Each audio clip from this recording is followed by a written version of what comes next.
10월 27일 저희들에게 주시는 하나님 말씀 열왕기하 4장 8절로 17절까지 말씀입니다. 하루는 엘리사가 수넴에 이르렀더니 거기에 한 귀한 여인이 그를 간권하여 음식을 먹게 하였으므로 엘리사가 그곳을 지날 때마다 음식을 먹으러 그리로 들어갔더라. 여인이 그의 남편에게 이르되 항상 우리를 지나가는 이 사람은 하나님의 거룩한 사람인 줄을 내가 아노니 청하건대 우리가 그를 위하여 작은 방을 담 위에 만들고 침상과 책상과 의자와 촛대를 두사이다. 그가 우리에게 이르면 거기에 머물리이다 하였더라. 하루는 엘리사가 거기에 이르러 그 방에 들어가 누웠더니 자기 사환 기하시에게 이르되 이 수넴 여인을 불러오라 하니 곧 여인을 부르매 여인이 그 앞에 선지라. 엘리사가 자기 사환에게 이르되 너는 그에게 이르라. 내가 이같이 우리를 위하여 세심한 배려를 하는도다. 내가 너를 위하여 무엇을 하랴? 왕에게나 사령관에게 무슨 구할 것이 있느냐 하니 여인이 이르되 나는 내 백성 중에 거주하나이다 하니라. 엘리사가 이르되 그러면 그를 위하여 무엇을 하여야 할까 하니 게하시가 대답하되 참으로 이 여인은 아들이 없고 그 남편은 늙었나이다 하니 이르되 다시 부르라 하며 부르매 여인이 문에 서니라. 엘리사가 이르되 한 해가 지나 이때쯤에 네가 아들을 안으리라 하니 이 여인이 이르되 아니로소이다. 내 주 하나님의 사람이여 당신의 계집종을 속이지 마옵소서 하니라. 여인이 과연 잉태하여 한 해가 지나 이때쯤에 엘리사가 여인에게 말한 대로 아들을 낳았더라. 아멘. 누가 귀한 사람인가? 라는 제목으로 오늘 아침 말씀 전합니다. 중요한 사람을 일컬어서 VIP 이렇게 이야기를 합니다. 이 VIP 범주에 속하는 사람들은 고위직에 있는 사람들이나 아니면 사회적으로 큰 영향력을 끼치고 있는 사람들이 바로 이 VIP로 불려지게 되고 VIP로 대접을 받게 됩니다. 그래서 어떤 행사에 VIP가 참여하게 되면 어떻습니까? 그 행사의 품격이라든지 권위가 굉장히 높아지게 되고 행사를 주최하는 쪽에서는 굉장히 또 영광스럽게 여기게 되는 것이죠. 그리고 더 나아가서 나도 역시 한 번쯤은 VIP처럼 대접받고 또 VIP처럼 인정받는 그런 사람이 되면 좋겠다라고 하는 그런 작은 소망을 가질 때도 있습니다. 그런데 성경에서 말하는 VIP, 이 귀한 사람은 기준이 세상에서 말하는 것과 조금 다릅니다. 오늘 본문이 바로 누가 귀한 사람인지, 어떤 사람을 하나님이 귀하게 여겨주시는지를 보여주고 있는 말씀입니다. 엘리사는 수넴이라고 하는 지역에서 한 여인을 만나게 되죠. 이 여인은 어제 살펴봤던 선지자의 제자의 아내처럼 형편이 어렵지는 않았습니다. 그래도 어느 정도 풍족하고 큰 문제 없는 삶을 살고 있던 사람이 이 수넴 여인이었습니다. 특별히 성경은 이 여인을 가리켜서 어떻게 표현하고 있습니까? 귀한 여인이다. 귀한 여인이라고 하는 평가를 내리고 있습니다. 이름이 기록되어 있지도 않은데도 귀한 여인이었다라는 성경의 평가가 있다는 것은 이 여인이 보여주었던 삶이 그만큼 특별하고 귀했기 때문입니다. 구체적으로 여인의 삶을 기록하고 있는 8절 말씀을 한번 보도록 합니다. 8절입니다. 하루는 엘리사가 수넴에 이르렀더니 거기에 한 귀한 여인이 그를 간권하여 음식을 먹게 하였으므로 엘리사가 그곳을 지날 때마다 음식을 먹으러 그리로 들어갔더라. 아멘. 바로 엘리사를 음식으로 섬겼다는 것입니다. 사실 음식으로 섬긴 것은 그렇게 대단한 일은 아닙니다. 하지만 저희들은 여인이 엘리사를 음식으로 섬길 때에 어떻게 섬겼다고 기록하고 있습니까? 간권하여 섬겼다라고 하는 이 표현을 주목할 필요가 있습니다. 간권하다는 것은 간절하게 권했다라는 말이죠. 이렇게 수넴 여인이 간권할 수밖에 없었던 몇 가지 이유가 있습니다. 첫 번째는 선지자를 섬기고자 하는 그 마음의 열심이 특심이었기 때문입니다.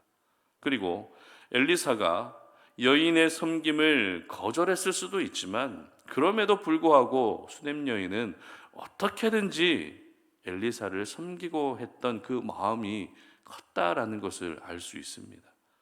말하자면 이 여인이 가지고 있었던 생각은 반드시 내가 엘리사 선지자를 섬겨야겠다는 그 생각을 포기하지 않고 있었던 것입니다.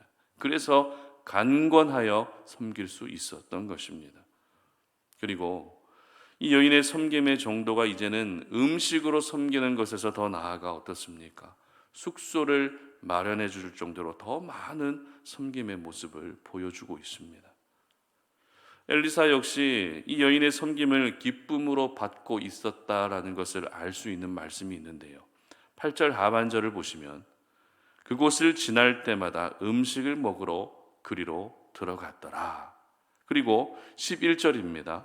하루는 엘리사가 거기에 이르러 그 방에 들어가 누웠더니, 자, 이 말씀에서 확인할 수 있는 것처럼 엘리사는 여인의 섬김을 기쁨으로 받고 있었고 필요할 때마다 그 섬김을 누리고 있었습니다. 이렇게 누군가로부터 섬김과 사랑을 받게 되면 어떤 생각이 들죠? 고마운 마음에서 더 나아가서 어떻게든지 보답해주고 싶은 마음이 드는 것입니다. 내가 이렇게 귀한 섬김을 받았는데 그 섬김에 대한 작은 보답이라도 해주고 싶은 마음이 생긴다는 것입니다. 그런데 사실 이 보답하고 싶어하는 이 마음은 사람이라면 누구나 가져야 될 마음이죠. 하지만 안타까운 것은 섬김을 받고 있으면서도 그 섬김을 당연하게 생각하는 일들이 종종 있습니다. 그러므로 우리 성도님들은 누군가로부터 내가 섬김을 받았을 때에 그 사랑을 절대 당연한 것으로 여기지 않았으면 좋겠습니다. 그리고 반대로 내가 누군가를 섬겼을 때 상대방이 보답하고자 하는 그 마음을 표현한다면 그 마음과 성의를 절대 거절하지 않았으면 좋겠습니다. 하나님의 나라는 함께 섬기고 그 섬김에 대한 고마움을 또 함께 나눌 때에 더욱더 풍성하게 경험할 수 있는 것입니다. 엘리사 역시 여인의 섬김에 감동을 받았습니다. 그리고 어떻게 보답해 줄 수 있을지 고민하다가 이 여인에게는 아들이 없다는 사실을 알게 되죠. 그리고 1년 뒤에 당신은 아들을 안게 될 것이다 라고 하는 믿기 어려운 약속을 합니다. 그런데 이 믿기 어려운 약속이 1년 뒤에 그대로 이루어집니다. 이것이 바로 엘리야를 섬긴 여인의 구체적인 삶의 모습이었고 그리고 그 결과였습니다. 그리고 이 여인을 향해 성경이 어떻게 평가하고 있습니까? 귀한 여인이었다. 귀한 여인이었다라고 분명히 기록하고 있는 것입니다. 귀하다는 것은 원어적 의미로 봤을 때 위대하다, 크다 이런 의미를 가지고 있습니다. 그렇다면 여러분, 어떤 사람이 귀한 사람입니까? 누가 귀한 사람입니까?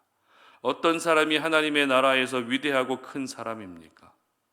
오늘 본문을 통해서 알 수 있는 사실은 하나님을 바라보며 섬김의 삶을 사는 사람이 바로 귀한 사람이고 위대한 사람이고 큰 사람인 줄 믿으시기를 바랍니다.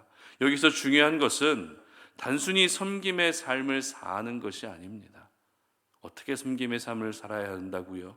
하나님을 바라보며 섬김의 삶을 살아야 한다. 이것이 귀한 사람으로 여김을 받게 되는 기준입니다. 9절 말씀을 한번 보도록 합니다.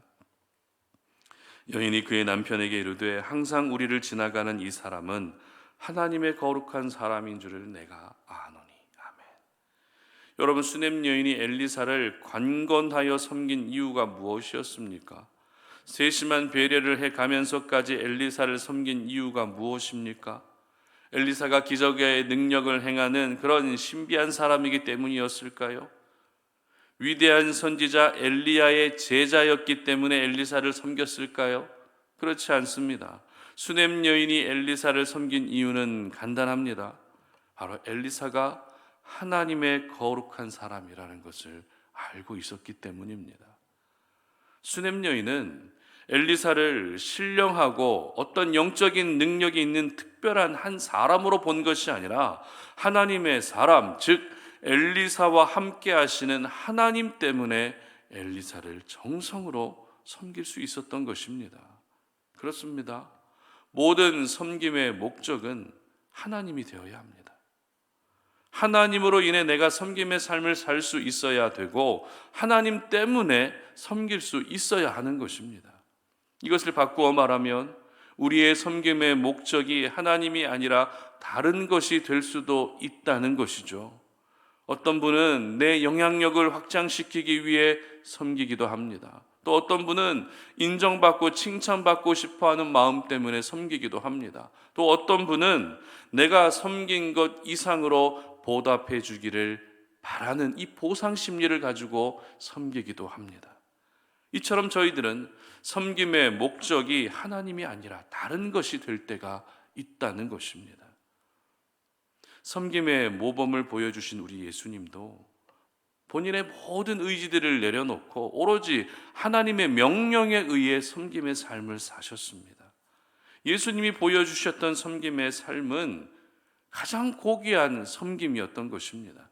따라서 이 고귀한 섬김의 삶을 혹시라도 내가 변질시키고 있지는 않은지 우리 자신의 섬김의 목적을 한번 돌아볼 수 있었으면 좋겠습니다.